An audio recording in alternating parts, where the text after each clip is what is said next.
Shaving mirror में देखो तो बड़े नजर आते हैं, वही रियर व्यू इमेज मिरर में देखो तो छोटे नजर आते हैं। पानी के अंदर कभी पेंसिल डाल के देखा है, पेंसिल बेंड नजर आती है। तो बहुत सारे फिनोमिनाज है लाइट के। Hello everyone, welcome to our channel Adhyayan math and science mania. हमारे इस चैनल में आपका बहुत बहुत स्वागत है। आज के इस लेक्चर में, आज के इस वीडियो में हम लोग जो डिस्कस करने वाले हैं वो है बेटा light reflection and refraction chapter. Examination point of view से जितना इंपॉर्टेंट चैप्टर है उतना ही इंटरेस्टिंग भी है, और मेरी ये गारंटी है, 100% गारंटी है कि आपको यहाँ पर ये चैप्टर डेफिनेटली समझ आएगा। लेकिन आपको लास्ट तक हमारे साथ इस जर्नी में बने रहना पड़ेगा। यहाँ पर जो हम लोग पढ़ने वाले हैं, इस चैप्टर में हम लोग पढ़ने वाले हैं बेटा इंट्रोडक्शन ऑफ लाइट हम लोग देखेंगे, लॉज ऑफ रिफ्लेक्शन के बारे में जानेंगे, साइन कन्वेंशन सीखेंगे, spherical mirrors, lenses, refractive index, refraction क्या होता है, पावर के बारे में जानेंगे और न्यूमेरिकल्स करेंगे ढेर सारे डिस्कस, जिससे कि आप बोर्ड्स के लिए प्रिपेयर हो जाए। डरने की जरूरत नहीं है, घबराने की जरूरत नहीं है, मैं हूं ना। तो चलो स्टार्ट करते हैं हमारी इस मैजिकल जर्नी को, और आ जाओ जल्दी से अपना पेन, पेंसिल, पेपर, कॉपी लेके नोट साथ के साथ बनाते रहना। कोई डाउट हो तो कमेंट्स में लिख देना, ठीक है। पूरी कोशिश करेंगे उसका एक शॉर्ट बनाकर आप लोगों को हम लोग उस पॉइंट को समझा दें। तो चलो स्टार्ट करते हैं आज का वीडियो।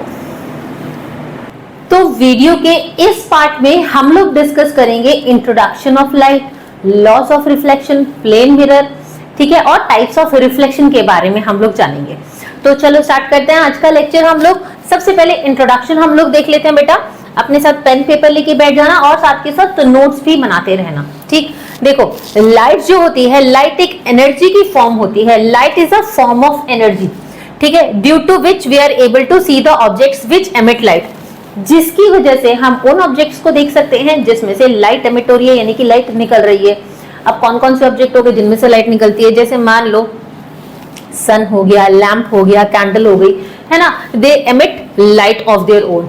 तो जो ऑब्जेक्ट्स अपनी लाइट खुद से एमिट करते हैं उनको हम क्या बोलते हैं, ल्यूमिनस ऑब्जेक्ट। आपने छोटी क्लासेस में पढ़ा होगा, है ना, they are known as luminous object, ठीक। And there are objects like table, chair, book, और ऐसे भी ऑब्जेक्ट्स होते हैं जैसे टेबल हो गया, चेयर हो गया, बुक हो गई, है ना। बहुत सारी ऑब्जेक्ट्स हैं जो अपनी लाइट तो एमिट नहीं करते लेकिन फिर भी हमको वो नजर आते हैं, which are not luminous object, है ना, दे आर नॉट ल्यूमिनस क्योंकि लाइट तो एमिट नहीं कर रहे वो अपनी, and still we are able to see them, and this happen because they reflected light which falls on them from a luminous object। तो ऐसा क्या होता है कि वो ऑब्जेक्ट हमको दिखता है। चलो इसको एक एग्जांपल से हम लोग देख लेते हैं। मान लो आप एक कमरे के अंदर बॉल से खेल रहे हो, ठीक है। अब क्या होगा, वो बॉल खेलते खेलते आपकी बेड के नीचे चली गई। रूम में तो लाइट जल रही है लेकिन बॉल तो नजर नहीं आ रही। क्यों नहीं नजर आ रही भाई, जब रूम के अंदर लाइट जल रही है तो। अब आप क्या करते हो, भाग के जाते हो, मम्मा का या पापा का फोन ले आते हो, है ना, वरना आजकल तो आप लोग भी अपने पास फोन रखते ही होगी, बच्चे रखते हैं। तो आप क्या करते हो, वरना टॉर्च ले लेते हो, लेजर लाइट वगैरह ले लेते हो और उससे सर्च करते हो बॉल कहाँ है। अब जब लाइट इधर उधर पड़ रही होती है तब तो बॉल नहीं नजर आती, लेकिन जैसे ही लाइट उस बॉल के ऊपर पड़ती है तो वो बॉल आपको दिखने लगती है। और जैसे ही बॉल दिखती है तो आप उसको निकाल लेते हो। तो अब बॉल दिखी कैसे, हुआ क्या एग्जैक्टली, देखो जैसे ही लाइट उस बॉल के ऊपर पड़ी तो लाइट जो है वो बाउंस बैक हुई, रिफ्लेक्ट बैक हुई। रिफ्लेक्ट बैक का मतलब होता है बेटा बाउंस बैक होना। जैसे बॉल को आप दीवार पे मारते हो और बॉल वापस से आपके पास आती है, उसको बोलते हैं रिफ्लेक्शन, बाउंस बैक होना। तो जैसे ही बॉल यहाँ पर पड़ी थी, आपने टॉर्च मारी और वो जो लाइट है वो बॉल के ऊपर गिरी और वहां से टकराकर हमारी आंखों तक पहुंची, उसको बोलते हैं रिफ्लेक्ट होना। तो लाइट जब वहां से रिफ्लेक्ट बैक होती है तो हमें ऑब्जेक्ट नजर आने लगता है। तो इसी तरह से ऑब्जेक्ट्स जैसे टेबल, चेयर, बुक, ये सारे के सारे नॉन ल्यूमिनस ऑब्जेक्ट है, लेकिन जैसे ही ल्यूमिनस ऑब्जेक्ट से इनके ऊपर लाइट गिरती है और वो रिफ्लेक्ट बैक होकर हमारी आंखों तक पड़ती है तो हमको वो ऑब्जेक्ट नजर आने लगते हैं, ठीक है। When this reflected light reaches our eyes, we are able to see such non-luminous object, ठीक है। तो इस तरह से हमें ऑब्जेक्ट नजर आने लगते हैं। तो ये जो बाउंस बैक होता है, इस बाउंस बैक को बोलते हैं हम लोग रिफ्लेक्शन। इसी पर अभी हम लोग डिस्कस करेंगे, ठीक है। अब देखो लाइट रेज जो होती है बेसिकली इनके अंदर क्या होता है, इलेक्ट्रोमैग्नेटिक वेव्स होती हैं, ठीक है, इनके अंदर क्या होता है, इलेक्ट्रोमैग्नेटिक वेव्स होती हैं। तो इलेक्ट्रोमैग्नेटिक वेव्स जो होती हैं बेटा वो हमेशा सीधा ट्रैवल करती हैं, स्ट्रेट ट्रैवल करती हैं, जिसको हम बोलते हैं रेक्टिलिनियर प्रोपगेशन। क्या बोलते हैं, रेक्टिलिनियर प्रोपगेशन। तो लाइट रेस के अंदर इलेक्ट्रोमैग्नेटिक वेव्स होती हैं जिनको किसी भी तरह का मटेरियल मीडियम नहीं चाहिए होता। मटेरियल मीडियम जैसे सॉलिड, लिक्विड और गैस फॉर देयर प्रोपगेशन। यानी कि जैसे मान लो कि इस रूम के अंदर अगर हम वैक्यूम क्रिएट कर दें, आप लोगों ने छोटे 8th क्लास में पढ़ा था साउंड के बारे में, तो साउंड को एक मीडियम चाहिए होता है ट्रेवल करने के लिए। स्पेस में हम बोलेंगे तो सुनाई देगा, नहीं देगा, क्यों, क्योंकि वहां मीडियम नहीं है, तो साउंड कैसे ट्रेवल करेगा। लेकिन सनरेज तो हमारी अर्थ तक पड़ती है ना, और वो स्पेस से होके आती है, तो इससे प्रूफ हो रहा है कि लाइट को किसी तरह का मीडियम नहीं चाहिए होता ट्रैवल करने के लिए, ठीक है। तो लाइट को किसी भी तरह का मीडियम नहीं चाहिए होता प्रोपगेट करने के लिए। दूसरा जो वेवलेंथ होती है विजिबल लाइट की, वो बहुत छोटी होती है।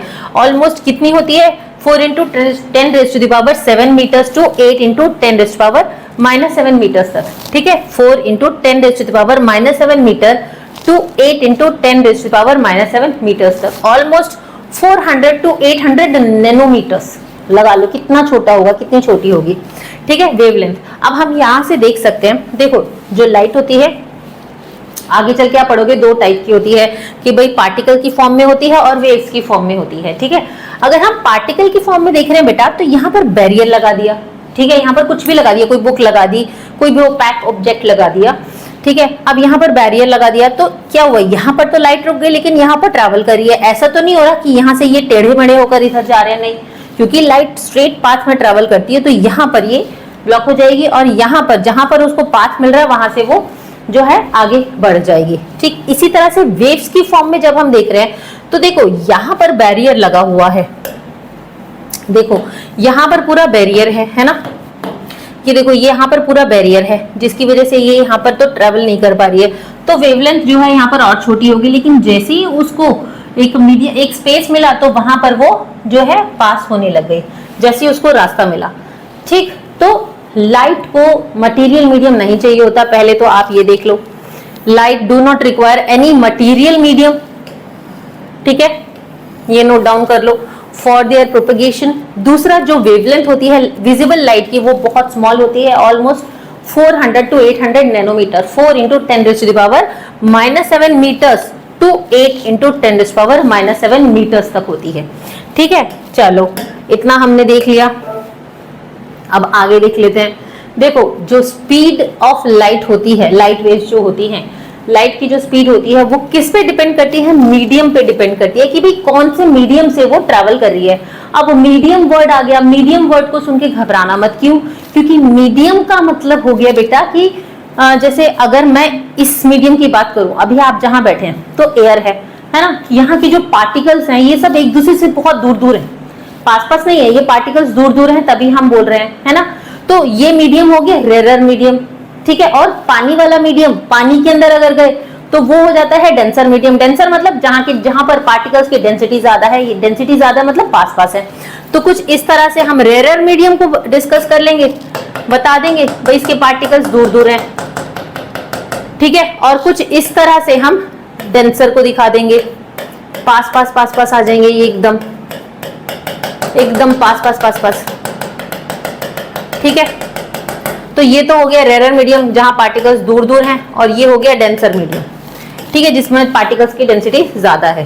तो अब जो लाइट की जो स्पीड है वो किस पे डिपेंड करती है, ये डिपेंड करती है कि कौन से मीडियम से वो पास हो रही है, ठीक है। अब आप खुद को लगा लो, खुद को देख लो, आप दौड़ते हुए जा रहे हो, ठीक है, आप नॉर्मली दौड़ते हुए जा रहे हो, और वहां पर जो है ज्यादा कोई भीड़ नहीं है। मैं नॉर्मली आपको यहाँ से यहाँ तक एक बोल दूंगी, यहाँ से यहाँ तक दौड़ के दिखाओ, कोई भी एक छोटा सा डिस्टेंस एरिया और पूरा खाली पड़ा है वो रोड, तो आप खूब तेजी से दौड़ लोगे। अब क्या हुआ, अचानक से नदी आ गई, और उस रिवर में आपको जंप करने के लिए बोला कि बेटा अब इस पे जंप करो और फिर उतनी ही तेजी से दौड़ो, तो आप सेम फोर्स के साथ क्या दौड़ पाओगे, फोर्स तो सेम लगाओगे लेकिन स्पीड तो सेम नहीं रहेगी ना, स्पीड में डिफरेंस आएगा। वही लाइट के साथ होता है कि लाइट की भी स्पीड जो है वो मीडियम के चेंज होते ही चेंज हो जाती है, ठीक है। तो स्पीड ऑफ लाइट वेव्स किस पे डिपेंड करती है? मीडियम पे डिपेंड करती है, अभी हम लोगों ने समझा।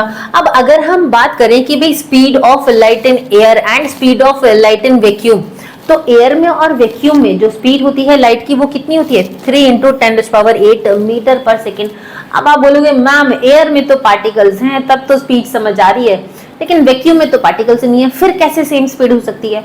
तो बेटा बहुत माइनर डिफरेंस होता है, कितना? 1.0003 टाइम्स स्लोअर होती है एयर में एज कंपेयर टू वैक्यूम। ठीक है, वैक्यूम में ज्यादा तेज होती है। कितनी तेज होती है? बहुत माइनर डिफरेंस है।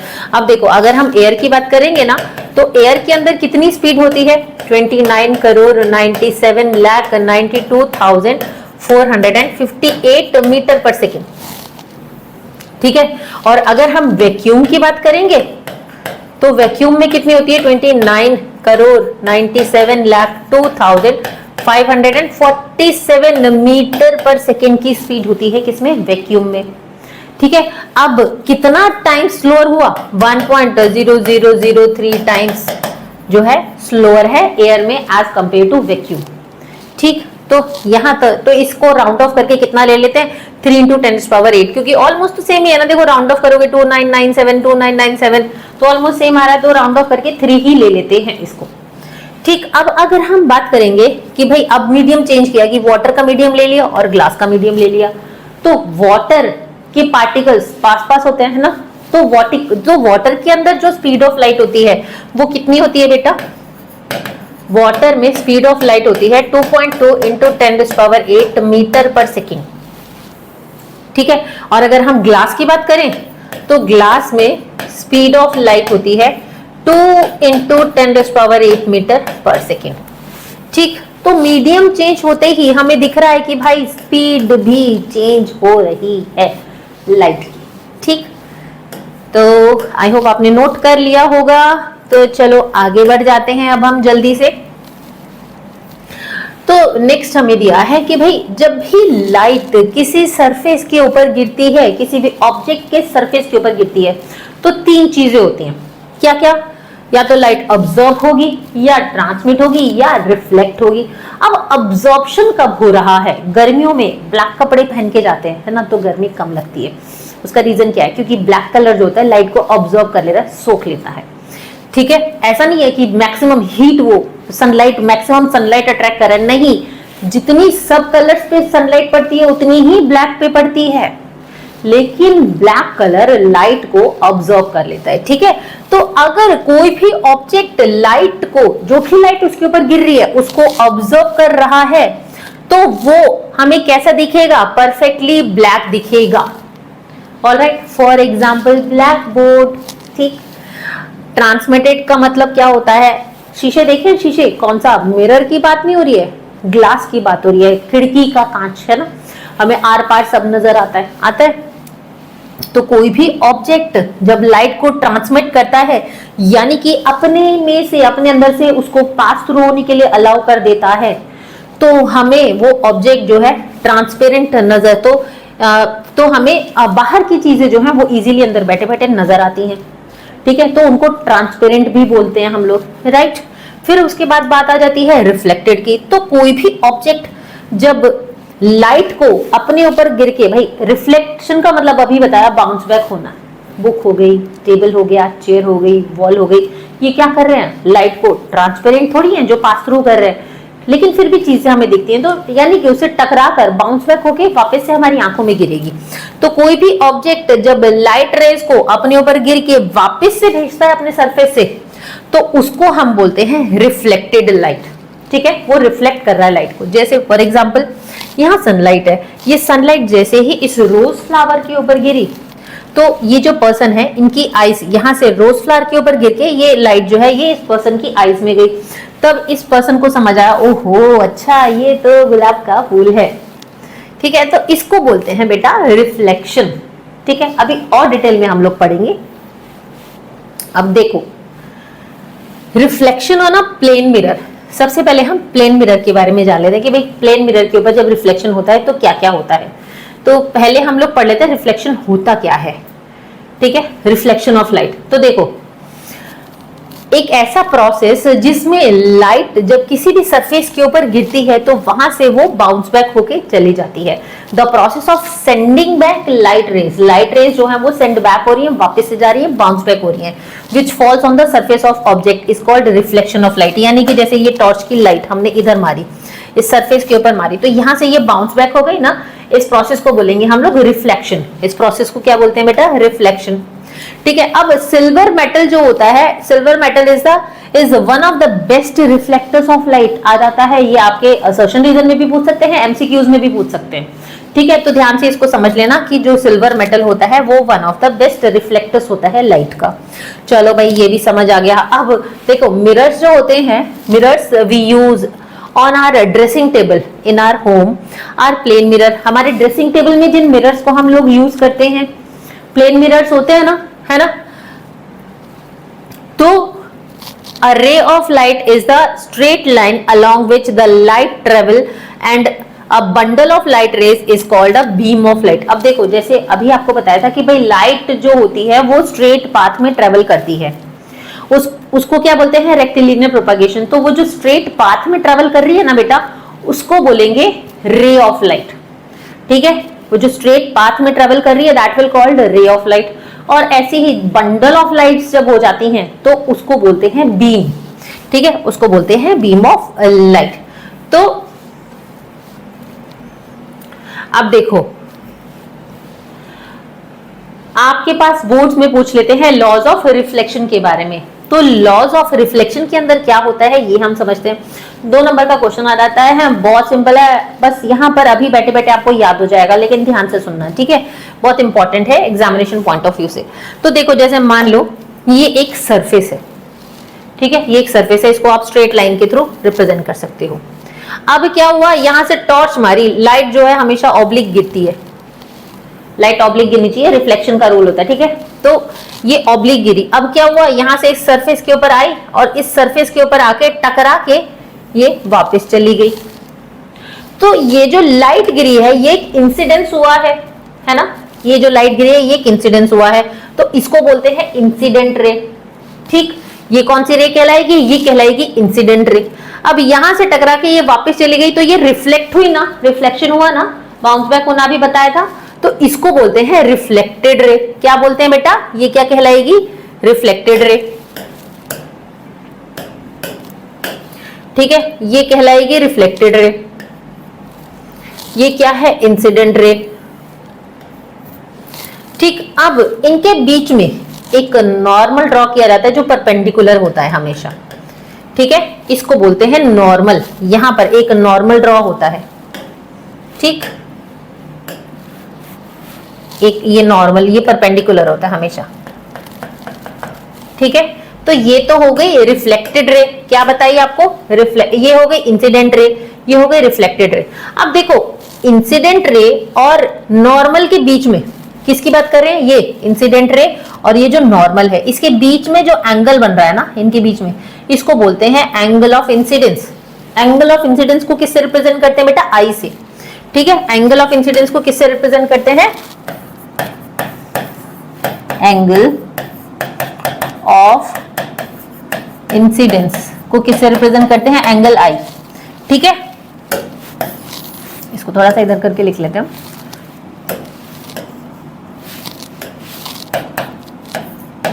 और एंगल ऑफ रिफ्लेक्शन को किससे रिप्रेजेंट करते हैं बेटा? एंगल ऑफ रिफ्लेक्शन को रिप्रेजेंट करते हैं एंगल आर से। ठीक है, इसको रिप्रेजेंट करते हैं एंगल आर से। तो ये तो हो गया एंगल ऑफ इंसिडेंस। ठीक है, इसके बीच का, किसके बीच का? यहां पर हमने ले लिया था, ये देखो, ये और ये। तो यहां पर ये कहलाएगा एंगल ऑफ इंसिडेंस। जो इंसिडेंट रे और नॉर्मल के बीच में जो एंगल बनता है उसको बोलते हैं एंगल ऑफ इंसिडेंस। और नॉर्मल और रिफ्लेक्टेड रे के बीच में जो एंगल बनेगा उसको बोला जाता है एंगल ऑफ रिफ्रैक्शन। तो उसको बोलते हैं आर। ठीक है, इसको बोलते हैं आर। इसको आर से रिप्रेजेंट करते हैं, एंगल आर से।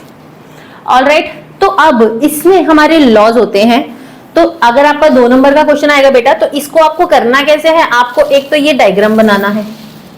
ठीक है, जिसमें आपको एक सरफेस बना देना है इस तरह से। आप इस तरह से बनाओगे, आप वहां शीशा तो बनाओगे नहीं, है ना, तो आप इसको बनाओगे देखो कुछ इस तरह से। तो यहाँ पे तो बना देना सरफेस ये मिरर का, ठीक है। ये हो गया इंसिडेंट और ये हो गया एंगल ऑफ इंसिडेंस, ये हो गया एंगल ऑफ रिफ्लेक्शन। यहां पर लिख देना इंसिडेंट रे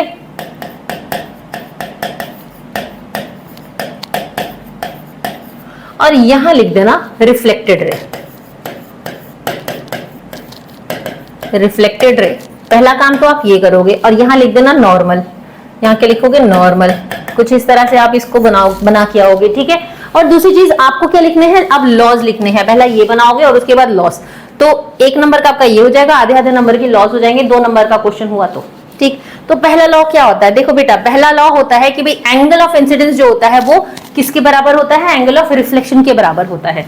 तो फर्स्ट लॉ हो गया हमारा angle I is equal to angle R, ठीक है। यानी कि the angle of incidence is equal to the angle of reflection, ठीक। पहला कि भाई जितना एंगल यहां से यहां तक का बन रहा है, नॉर्मल और इंसिडेंट रे के बीच में जो एंगल बन रहा है उतने ही डिग्रीज का एंगल बनेगा नॉर्मल और रिफ्लेक्टेड रे का। कि जैसे मान लो यहां पर मैंने बोला है, मान लो लेट अस सपोज दैट यहां पर बन रहा है 30 डिग्रीज का एंगल, तो बेटा यहां पर भी 30 डिग्रीज का एंगल बनेगा, पहला रूल। दूसरा लॉ क्या होता है कि इंसिडेंट रे, नॉर्मल और रिफ्लेक्टेड रे, ध्यान से सुनना, इंसिडेंट रे, नॉर्मल और reflected ray, they lie on the same plane. बस इतना बोलना है आपको, ठीक है। क्या बोलना है? Incident ray, normal and reflected ray lie on the same plane, same plane पे लाई करेंगे, ठीक। तो अब ये जो लॉज होते हैं, these laws of reflection are applicable to all type of reflecting surfaces. ये जो लॉज हैं ये सब टाइप के रिफ्लेक्टिंग सरफेसेस के ऊपर एप्लीकेबल हैं, इंक्लूडिंग स्फेरिकल सरफेसेस, चाहे वो स्फेरिकल सरफेस ही क्यों ना हो, ठीक है, उन सब पे ये एप्लीकेबल है। ऑलराइट, तो देखो अब रिफ्लेक्शन कितने टाइप का होता है ये हमें देखना है। रिफ्लेक्शन कितने टाइप का होता है? पहला होता है डिफ्यूज रिफ्लेक्शन, दूसरा होता है रेगुलर और specular reflection and third is multiple reflection, ठीक है। पहला होता है डिफ्यूज रिफ्लेक्शन, दूसरा होता है रेगुलर और स्पेक्युलर रिफ्लेक्शन और तीसरा होता है मल्टीपल रिफ्लेक्शन। तो बेटा डिफ्यूज रिफ्लेक्शन के अंदर क्या होता है? देखो, इरेगुलर सरफेस तो आपको दिख रहा होगा, है ना, प्लेन सरफेस तो नहीं है, इरेगुलर सरफेस है यहाँ पर, ठीक। तो क्या हो रहा है, यहां से इंसिडेंट रे आ रही है और ये रिफ्लेक्टेड रे है ना। देखो ये रही इंसिडेंट रे आपकी, अगर आप देखोगे इसको तो इसे ले लेते हैं, तो ये तो है इंसिडेंट रे, राइट।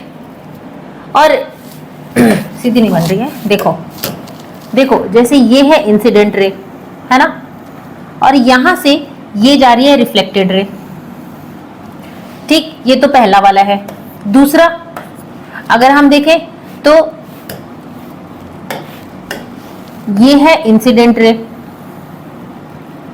और ये है रिफ्लेक्टेड रे। अब हमको क्या दिख रहा है? क्या ये जो रिफ्लेक्टेड रे हैं, क्या ये दोनों एक दूसरे के पैरेलल हैं? नहीं है ना, तो ये कहलाता है डिफ्यूज रिफ्लेक्शन, जब रिफ्रैक्टेड रे एक दूसरे के पैरेलल नहीं होती हैं, ठीक है। जब ये रिफ्रैक्टेड रे जो हैं ये एक दूसरे के पैरेलल नहीं होंगी, ये होगा डिफ्यूज रिफ्रैक्शन, ठीक है, डिफ्यूज रिफ्लेक्शन। अब हम बात करेंगे रेगुलर और स्पेक्युलर रिफ्लेक्शन की। तो ये देखो बेटा, ये इंसिडेंट रे दिख रही है, यहां से ये रिफ्लेक्ट बैक हुई है, फिर ये इंसिडेंट रे दिख रही है, यहां से ये रिफ्लेक्ट बैक हुई है, फिर ये इंसिडेंट रे दिख रही है, यहां से ये रिफ्लेक्ट बैक हुई है, ठीक है। तो यहां पर हो क्या रहा है? यहां पर ये जितनी भी रिफ्लेक्टेड रेज हैं, यहां पर ये देखो ये भी रिफ्लेक्टेड रे है ना, यहां पर ये भी रिफ्लेक्टेड रे है, ये भी रिफ्लेक्टेड रे है। तो ये जो रिफ्लेक्टेड रे हैं ये दिख रहा है एक दूसरे के पैरेलल हैं, ठीक है। तो जब रिफ्लेक्टेड रे एक दूसरे के पैरेलल होती हैं उसको हम क्या बोलते हैं? रेगुलर और स्पेक्युलर रिफ्लेक्शन, ठीक। इसके बाद आ जाती है हमारे पास बात मल्टीपल रिफ्लेक्शन की। मल्टीपल रिफ्लेक्शन का एग्जांपल एक देते हैं आपको, बड़ा बहुत बढ़िया सा। एक दो मिरर लगाओ, ठीक है, लिटरली एक दूसरे के, एक ऐसे लगाओ और एक ऐसे लगाओ एल शेप में, और आप बीच में खड़े हो जाओ, तो कितने दिखोगे? यहाँ पर भी इमेज बनेगी, है ना, यहाँ पर भी इमेज बनेगी, और बीच में भी कहीं ना कहीं इमेज बनेगी। मेले में गए हो, मेले में देखा है ना बहुत सारे मिरर, जैसे एक मिरर यहाँ पर भी एक मिरर है, इधर भी, इधर भी, इधर भी, इधर भी, तो मल्टीपल इमेजेस हमारी दिखती है, पीछे तक जाती है एंडलेस, तो उसको बोलते हैं मल्टीपल रिफ्लेक्शन। ठीक है, अभी आपको इससे कोई लेना देना नहीं है, लेकिन फिर भी लिख लो, number of images is equal to 360 degrees upon angle between mirrors -1।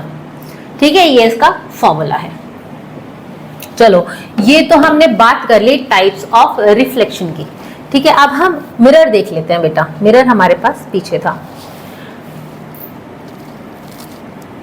देखो, characteristics of images formed by plane mirror. अब प्लेन मिरर के ऊपर जो भी इमेजेस फॉर्म होती हैं उसकी कैरेक्टरिस्टिक्स क्या होती हैं, उसकी विशेषताएं क्या होती हैं। देखो, there are different characteristics formed by the plane mirror. These are a plane mirror. कभी देखा शीशे के सामने खड़े होकर हम खुद को देखते हैं, दिखते हैं, हम दिखते तो सेम वैसे ही है, लेकिन डिफरेंस क्या होता है, वहां पर लेफ्ट राइट नजर आ रहा होता है और राइट लेफ्ट नजर आ रहा होता है। कभी कुछ लिखा हुआ शीशे के सामने रख के देखना, वो इन्वर्टेड, वो उल्टा नजर आता है ना, वो उल्टा नजर आता है। कैसे? वो इरेक्ट तो होता है लेकिन वो वर्चुअल, वर्चुअल का मतलब क्या हुआ, वो उल्टा नजर आता है हमको लिखा हुआ। कैसे? अब ये देखो, the images formed through the plane mirror is always virtual. Virtual मतलब कि लेफ्ट का राइट नजर आना और राइट का लेफ्ट नजर आना इज वर्चुअल। ठीक है, तो जो भी इमेजेस फॉर्म होती हैं प्लेन मिरर के ऊपर वो हमेशा वर्चुअल होती हैं। ठीक है, the image that can not be obtained on screen, तो वर्चुअल होती है और इरेक्ट होती है, यानी कि अपराइट होती है, स्ट्रेट होती है। अब जैसे ये ऑब्जेक्ट प्लेस्ड है, ठीक है, हमने एक ट्री रखा है और सामने एक प्लेन मिरर है। अब ये ट्री, इस पे इसकी इमेज की फॉर्मेशन हो रही है, लेकिन देखो ये इरेक्ट है यानी कि सीधा है, और जो इसकी इमेज की फॉर्मेशन होगी बेटा वर्चुअल होगी। वर्चुअल का मतलब लेफ्ट जो है वो राइट नजर आएगा, राइट जो है वो लेफ्ट नजर आएगा। तो जो साइज होता है ऑब्जेक्ट का and the size of the image both are equal. यहाँ पर ऑब्जेक्ट का और इमेज का साइज सेम होता है, ऑब्जेक्ट का और इमेज का साइज भी सेम होगा। ठीक है, तो यहाँ पर देखो ये सरफेस हो गया, ठीक है, यहाँ से लाइट पड़ी, यहाँ पर स्ट्राइक की सरफेस के ऊपर, और यहाँ से बाउंस बैक होके रिफ्लेक्ट बैक हुई है ना, यहाँ से ये बाउंस बैक होके रिफ्लेक्ट बैक हुई है। ये देखो, ये लाइट यहाँ से सरफेस के ऊपर पड़ी और यहाँ से बाउंस बैक हुई, ये रिफ्लेक्टेड रे है, ये नॉर्मल है, ये इंसिडेंट है ना, और ये नॉर्मल है ऑब्जेक्ट की। ठीक है, तो इसको बोलेंगे इंसिडेंट रे, इसको बोलेंगे रिफ्लेक्टेड रे। ठीक है, ये होगी इंसिडेंट रे, ये होगी रिफ्लेक्टेड रे। और एंगल कौन सा बन रहा है बेटा? एंगल ऑफ इंसिडेंस, और दूसरा एंगल ऑफ रिफ्लेक्शन बन रहा है। ठीक है, अब दोनों की दोनों एंगल जो हैं वो सेम होंगे। पहला लॉ जो अभी हमने पढ़ा था कि भाई angle of incidence is equals to angle of reflection. दूसरा लॉ हमने क्या पढ़ा था कि incident ray, normal and reflected ray lie on the same plane. ठीक है, तो यहां पर इमेज की फॉर्मेशन हो रही है प्लेन मिरर में। कैसे इमेज की फॉर्मेशन होती है? Virtual and erect. Virtual and erect का मतलब कि भाई वर्चुअल मतलब लेफ्ट जो है वो राइट आ जाता है और राइट जो है वो लेफ्ट आ जाता है। दूसरी चीज इरेक्ट होती है। ठीक है, दूसरी चीज क्या बोला था कि ऑब्जेक्ट का साइज और इमेज का साइज जो है वो सेम होता है। ठीक है, अब देखो, the distance at which the object is placed is the same as the distance between the image obtained. यानी कि जितने डिस्टेंस पे ऑब्जेक्ट होगा उतने ही डिस्टेंस पे इमेज भी होगी। कैसे? आप कभी शीशे के सामने खड़े होकर देखना, आप दूर दूर जाते जाते हो तो आपकी जो इमेज की फॉर्मेशन हो रही होती है वो भी दूर दूर जाती जाती है ना, वो भी छोटी होती जाती है। तो जो ऑब्जेक्ट का डिस्टेंस होगा उतना ही मिरर से इमेज का भी डिस्टेंस होगा। बात समझे? जैसे मान लो यहाँ पर ये ऑब्जेक्ट है, ठीक है, इस ऑब्जेक्ट का ये डिस्टेंस है, तो इतने ही डिस्टेंस पे इमेज भी होगी। ठीक है, जैसे मान लो इस ऑब्जेक्ट, ये मिरर से इस ऑब्जेक्ट के बीच का जो डिस्टेंस है वो कितना है बेटा? मान लो हम मान लेते हैं 5 मीटर का। ठीक है, तो यहां पर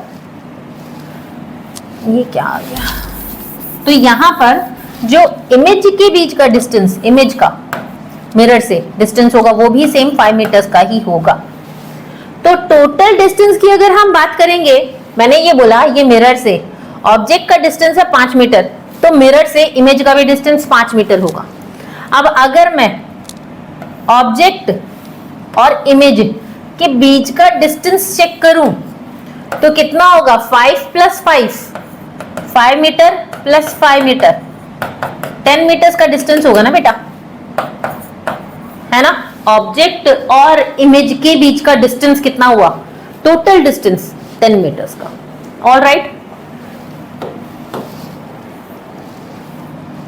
तो क्या बोला इन्होंने कि the distance at which the object is placed is the same as the distance between the image object, ठीक है।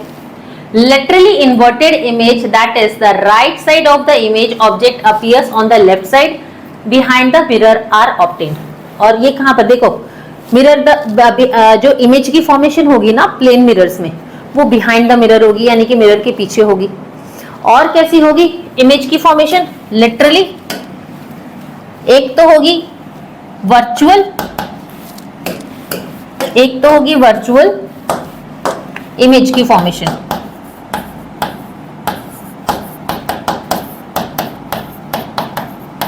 वर्चुअल एंड इरेक्ट, ये आपको याद रखना है, ठीक है। वर्चुअल एंड इरेक्ट, वर्चुअल का मतलब लेफ्ट जो है वो राइट नजर आएगा, राइट जो है वो लेफ्ट नजर आएगा, और इरेक्ट होती है, ठीक। तो ये था हमारा मिरर। पार्ट 1 में हम लोगों ने डिस्कस किया लाइट का इंट्रोडक्शन, लॉज ऑफ रिफ्लेक्शन के बारे में, है ना, और हमने टाइप्स ऑफ रिफ्लेक्शन पढ़ा और मिरर के बारे में जाना। नेक्स्ट पार्ट में हम लोग मिरर, स्फेरिकल मिरर्स के बारे में बात करेंगे बेटा, कॉनकेव मिरर और कॉन्वेक्स मिरर, और इमेज फॉर्मेशन के बारे में जानेंगे। बहुत इंपॉर्टेंट है एग्जामिनेशन पॉइंट ऑफ व्यू से। तब तक इसके रिवीजन कीजिए, जो भी प्रॉब्लम हो, जो भी डाउट हो, आप कमेंट में मेंशन कीजिए, ठीक है, और पूरी कोशिश करेंगे आपको उसका रिप्लाई देने की। Till then, keep practicing, keep learning, and if you like our videos, then please like, comment, share and subscribe our channel. Till then, bye.